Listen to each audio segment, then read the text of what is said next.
In the previous spoiler, it was mentioned that Luo Feng successfully slew an alien immortal, seizing a fortune in spoils.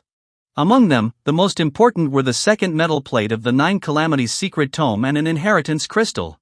After consulting with the Primal Chaos City leader and receiving advice on the best way to handle the crystal, Luo Feng devoted himself entirely to cultivating the second stage of the Nine Calamities secret tome. After several months of arduous training, his human body finally completed the second stage. His life gene level skyrocketed several-fold, even rivaling the most exalted royal bloodlines of the demon clan. With this genetic evolution, his physical strength received an immense boost. Taking advantage of the momentum, he continued to fuse with the Blood River crystals and successfully integrated the 10th one, causing his basic strength to surge tenfold.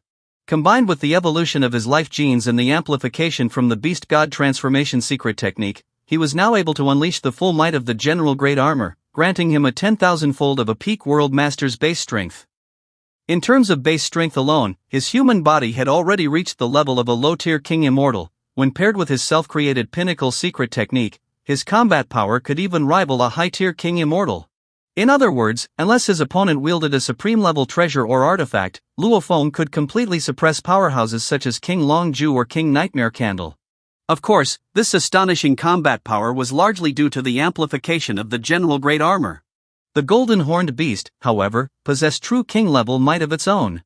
After decades of cultivation, it too completed the second stage of the Nine Calamities secret tome, and at its limit could unleash over 10,000-fold peak world master's base strength relying solely on itself. Compared to human body, the effect of the general grade armor on the golden horned beast, aside from providing soul defense, was almost negligible. After all, even without the armor's support, the golden horned beast could still exert king immortal level combat power. With these two king immortal level forces at his disposal, Luo Feng would find it nearly impossible to encounter any rivals on the Yanji continent. During the decades in which the golden horned beast focused on cultivating the Nine Calamities secret tome, Luo Feng was not entirely secluded in his training. His human body would occasionally take part in battles on the main continent. With his high-tier king-level combat strength, Luo Feng quickly rose to fame. On the main continent, many alien races came to fear this human powerhouse clad in silver armor and bearing wings. In his leisure time, when Luo Feng connected to the virtual universe to relax, he also received an invitation to join the Hong Alliance, which thanks to his feat of killing an alien powerhouse with king-level strength. So, what exactly is the Hong Alliance? One could say it is an organization even more powerful than the 5 major human factions, such as the Virtual Universe Company and the Huge Axe Dojo. For unique planets like Earth, which influence human development, all final transactions and ownership are determined by the Hong Alliance, while the Virtual Universe Company merely acts as a representative to negotiate with Luo Feng. It is worth mentioning that the minimum threshold to join the Hong Alliance is possessing king-level combat strength. Except for a few hidden recluses, nearly every king immortal among humans is a member, making the Alliance the true gathering of humanity's top combat power. At the same time, the Hong Alliance also serves as a bridge uniting humanity with its vassal races. As long as they come from vassal races and possess king immortal level power, even aliens are eligible to join the Hong Alliance. In fact, the number of alien king immortals within the Hong Alliance exceeds that of humans by at least 30-fold. You might then wonder, with such a vast numerical disparity, why are these alien powerhouses still willing to become vassals of humans? The reason is actually quite simple. The vast majority of alien powerhouses come from different races, including powerful ones like the Golden Horn Clan. The number of strong powerhouses in the Golden Horn Clan seems to far exceed the total of human warriors of the same tier in an entire star region, yet their strongest, Shi Luo Duo, was only a universe overlord. A race without a universe master to guard it can hardly secure a stable territory in the vast universe. Especially after Shi Luo Duo's demise, if they do not become vassals of humans, they might even face the threat of extinction. As for humans, a pinnacle race that governs vast territories, they even have true god-level powerhouse stationed within. Under the protection of these human elites, alien races can thrive and reproduce within their territories, and showing deference to humans within the Hong Alliance naturally causes no controversy. More importantly, alien powerhouses are also eligible to participate in networking, treasure exchanges, and resource auctions. With these tangible benefits, it is only natural that they have no intention of breaking away from the Hong Alliance. After learning some details about the Hong Alliance and completing the second phase of cultivation in the Nine Calamities secret tome with his human body, Luo Feng immediately connected to the virtual universe and entered the plane space belonging to the Hong Alliance. New members like Luo Feng are initially classified at the lowest rank. In fact, within the Hong Alliance, powerhouses are subdivided into 1-star to 7-star members based on strength and military achievements, enjoying corresponding privileges and authority. Above 7 stars stand Universe Masters and even True Gods, who not only govern the Alliance but also hold the decisive power over the survival of humanity itself. Upon arriving at virtual Hong Alliance City, Luo Feng met numerous human and alien powerhouses of King Immortal level and gradually became familiar with the place under the guidance of a human friend. It is worth mentioning that Hong Alliance City is primarily used for networking, treasure trading, and similar activities, rather than combat. As a result, all powerhouses' virtual bodies are uniformly restricted to the apprentice level.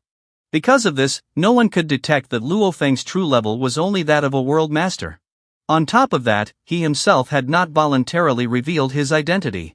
Accompanied by his friend, Luo Feng entered a shop filled with a dazzling array of treasures. The quantity and quality of rare items here surpassed even the vaults of the Virtual Universe Company, which might not house some of these exceptional relics. Among all the treasures, however, what captivated Luo Feng the most was not the rare metals that could aid the golden horned beast in cultivating the deity of the world, but a golden armor. According to the detailed description provided by the shop, even though the virtual world could not fully simulate its unique summoning power, Luo Feng could still determine that this golden armor belonged to the same system as the soldier grade armor and the general grade armor, but at a higher grade, and its destructive power would undoubtedly be far more terrifying. To obtain this armor, Luo Feng decisively decided to use the spoils he had previously obtained from the alien immortal. After valuation confirmations by multiple shops in the Virtual Universe Company and the Hong Alliance, Luo Feng gained a clear understanding of the value of each piece of loot. With the help of his friend, he sold all the spoils except the 9 Calamities Secret Tome and the Inheritance Crystal, ultimately earning over 8 billion mixed yuan units. It should be noted that, as a newly minted member of the Hong Alliance, Luo Feng had limited connections.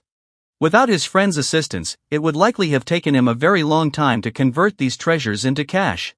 After all, weapons, raw materials, and other loot are not universally desirable. Only with a sufficiently broad network can one quickly match buyers and secure higher prices.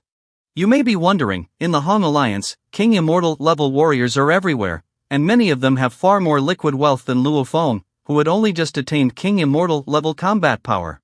Moreover, the golden armor's extraordinary physical and soul defense abilities were public knowledge. So why did no one step forward to purchase it, instead giving Luo Feng the chance to acquire this set of armor? The reason lies in the nature of the golden armor. Unlike soldier-grade armor or general-grade armor, the golden armor exists in a fully solidified state. It should be noted that even within the human race, the differences in body size among various branches were vast, ranging from 1 meter to over 10 meters in height. Although immortal powerhouses could condense divine power to adjust their body size, forcibly altering their height by a large margin would not only slow down their movements but also weaken their attack power, causing their combat strength to fall noticeably below normal. More importantly, the solidified golden armor cannot cover the user's entire body, leaving the face exposed as a fatal weak point. Ever since the first buyer perished in battle due to this vulnerability, interest in the golden armor has dwindled, especially considering its exorbitant price.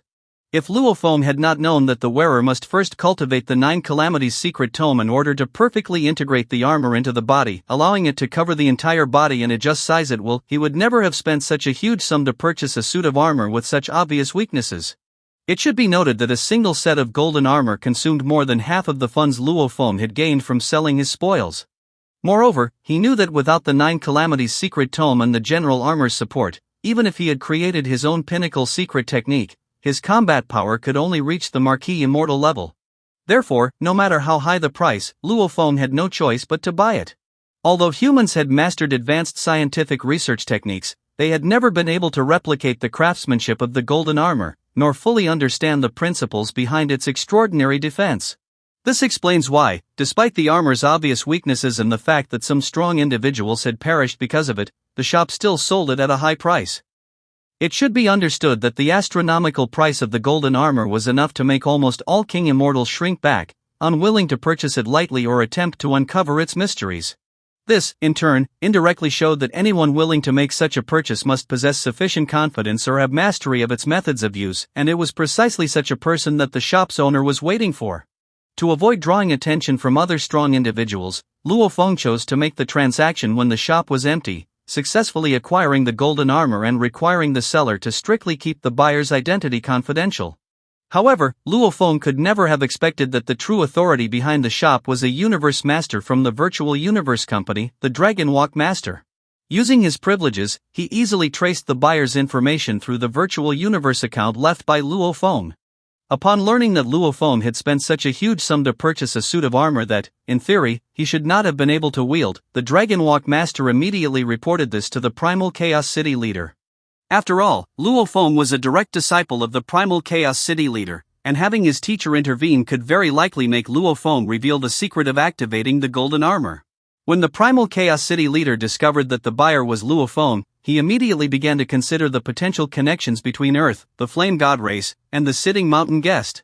When contemplating this potential connection, even though the Primal Chaos City leader had not fully deciphered the mysteries of the Solid or Great Armor and General Great Armor, he keenly realized that the reason Luo Feng could unleash power far beyond theoretical limits must be closely related to these armors. This realization even stirred a hint of disappointment in him. After all, the amplification effect of such armors is ultimately limited, as they are not derived from Luo Feng's true inherent power. As Luo Feng's cultivation and strength continue to increase, these external tools will inevitably lose their effectiveness. Without sufficiently powerful origin-based strength as support, once the armor's augmentation is lost, Luo Feng would find it difficult to again display the invincible posture of sweeping across peers or even killing enemies above his level. Take the golden horned beast as an example. After completing the second stage of the Nine Calamities secret tome, the General Great Armor's assistance to it had already become negligible. This also means that without such armor, Luo Feng would be unable to trigger combat power exceeding his own by 2 to 10 times. Yet, the Primal Chaos City leader had not realized that Luo Feng's true secret did not lie in these armors, but it lay in the Nine Calamities secret tome. After successfully acquiring the golden armor, Luo Feng immediately set off to return to the military base.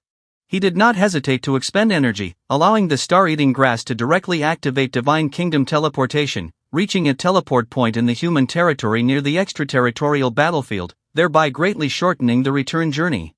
In this way, he could return to the base as quickly as possible.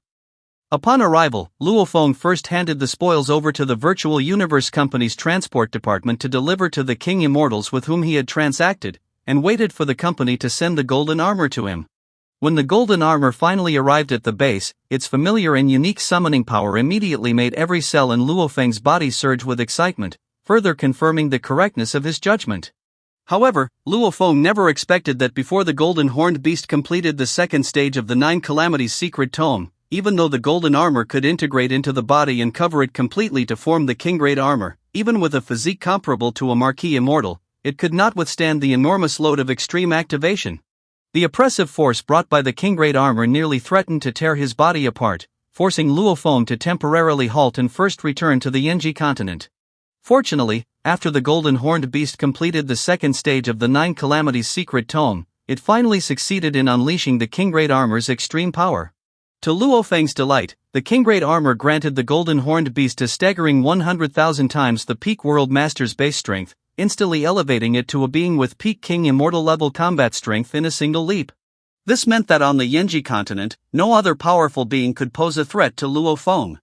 After all, under normal circumstances, the strongest combat power on this main continent was only at peak King Immortal level.